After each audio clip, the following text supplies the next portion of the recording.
Welcome sa Kermo Kerko! Yay! Come in, come in! Welcome Congratulations! sa Kermo Kerko!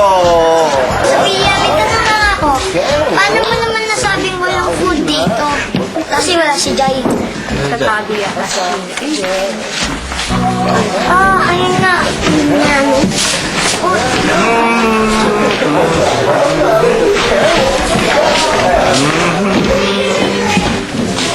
Hey, Jai! Ako po? Jai! Ginagawa mo dyan?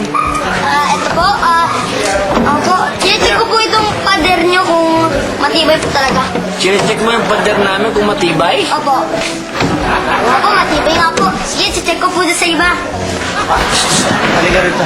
Huwag ka na mag-check ng pader dyan. Dito ka sa loob. Ha? Okay, pumato ka dyan. Sige, upo ka rin dyan. Welcome, Jai. Welcome, welcome. Upo. Yan. Upo ka dyan. Medyo rin. Steady ka lang dyan. I-intro kita na maganda sa mga pupils. Sige. Pero gusto ko gawin mo ako bida. Sige, hirang bida. Si Measurement ay kontrabida! Bida, sana pala tinira mo na ako pupils, ang ibig sabihin, si Majorette ay kontrabida ang itsura, pero bida sa mga puso nating lahat. Excuse lang, mawalang garang lang. Excuse me. Dahil natin sa ayos lang. Okay. Hello! Very good. Ngayon, gusto ko magpasalamat sa mga magulang, siyempre, at sa inyo sa pagbibigay ng tiwala at sa pagsuporta niyo sa amin. Kermo Kerko, Barangay Center. Of course, si Tita Greta. Yes, at syempre, isa pang tagapagtaguyod ng ating barangay center ay walang iba kundi ang aking kuya, ang kuya ng bayan, si Lupon Majoret!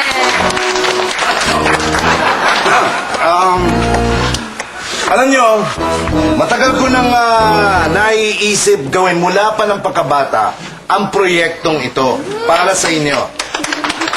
At, Excuse me lang. papaliwanag. Hindi pa ako tapos, ha? Alam ko. Mga kids, alam nyo, ngayong summer na to, usong-uso ang bulutong tubig. Okay? Ngayon, napakaswerte natin dahil merong magsusponsor ng pabakuna sa inyong lahat.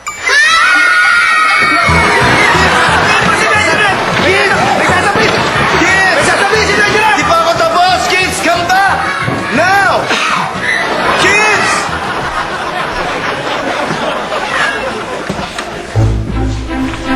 Galing ka sa akin, no? I'm doing my speech here. Nitakot mo, mga kids. Naiingit ka. Do you know me? Do you know me? Ano ba ginawa ko? Alin? Ha? Alin yan? Anong ginawa ko? Yung ginawa mo? Ano yun? Ano daw ginawa mo? Ano ba, Buddy? Ba't mo ko sinisigawan? Hindi kita sinisigawan. Eh, tinatanong niya kung ano?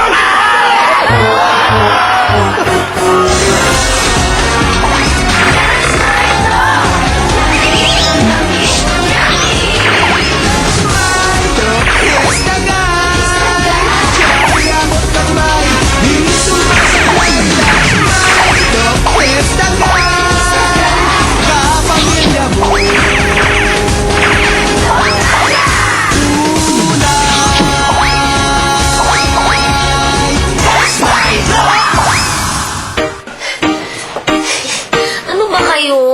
Cancel na natin to Santa Cruzan. Ayoko mag-Reyna Elena. Ano ka ba? Magmula sa mga lola mo sa kanununuan hanggang sa tuhod, alak-alakan, pati lasiko, sila lahat naging Reyna Elena. Ikaw lang ang sumisira ng tradisyon. Hindi ko nga feel mag-Reyna Elena, okay? Ay nako, pag natapos ka namin make-upan, I'm sure ikaw ang pinakamagandang Reyna Elena sa Santa Cruz. Correct!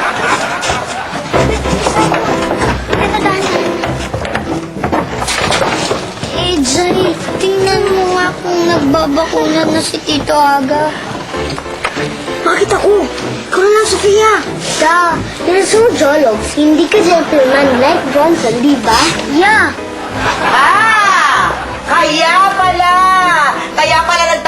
kayo doon sa kwarto dahil iniiwasan niyo ang bakuna. Ha? Aray! Bakit po? Binabakunahan niyo din po ba siya? Hindi. Minimake pa namin siya para pagdating ng Santa Rosa, siya ang pinakamagandang Reyna Elena.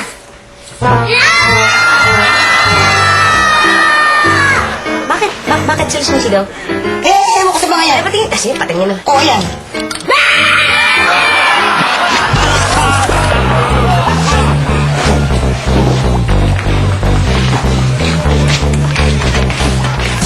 Yan na nga ba sinasabi ko eh. Ano? Ay, ayoko mag-Reyna Elena eh. Tatawanan lang ako ng mga tao eh. Natatawa ba ako? Ayan. Tawag mo dyan. Pinipigilan ko nga, hindi ako natatawa.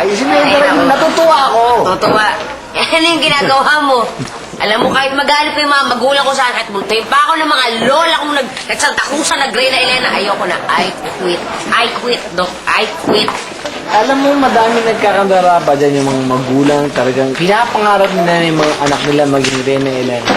Bawat babae sa bawat barangay, baryo, ganyan. Gusto ang pangarap maging Reyna Elena sila dyan. Eh yung iba nga dyan, nagpapakamatay para lang maging Reyna Elena. Kasi ikaw ayaw mo. Napakadali na ng gagawin mo. Simple lang yan. Lalakad ka lang, mula doon. Lalakad ka, diretso, papunta rito. Stop.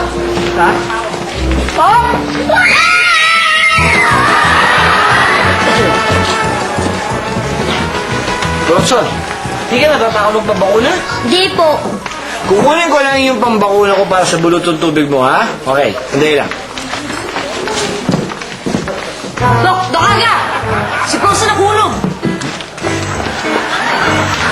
Bronson? Okay ka lang? Opo. Buti naman.